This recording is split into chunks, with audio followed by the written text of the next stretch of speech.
মেসির জন্য আর্জেন্টিনা দল খেলেছে বিশ্বকাপ, এবার নেইমারের জন্য সেটা করতে চায় ব্রাজিল।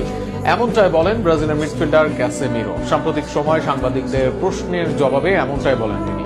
এছাড়া নেইমারের প্রতিভা সম্মান করার কথাও জানানি তারকা। নেইমারকে ঘিরে বিশ্বকাপ খেলা নিয়ে ক্যাসেমিরোর উক্তি নিয়ে থাকছে প্রতিবেদন। নিজের সম্ভাব্য শেষ বিশ্বকাপ খেলার কথা ছিল লিওনেল মেসির 2022 সালে। লিওর বড় ক্যারিয়ারে ছিল না একটি বিশ্বকাপ। এই শিরোপা ছাড়া অপূর্ণ ছিল মেসির ফুটবল ক্যারিয়ার, আর সেখানে মেসিকে বিশ্বকাপ পাইয়ে দিতে এখন দলের সবাই। এমি আলভারেজ, এনজো ডিপলরা বহুবার বলেছেন তারা মেসির জন্য জীবন দিয়ে খেলেন বিশ্বকাপ। মেসিকে বিশ্বকাপ পাইয়ে দিতে সব করতে প্রস্তুত ছিলেন তারা।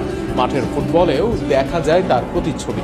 শেষ পর্যন্ত বিশ্বকাপের সোনালী ট্রফিও যায় মেসির কাছে। মেসির মতো ব্রাজিল দলেও আছে এক নায়ক, দেশটির সর্বোচ্চ গোলদাতা, গোল অ্যাসিস্টে সেরা, যার প্রাইম টাইমে বড় বড় দল তার সামনে ছিল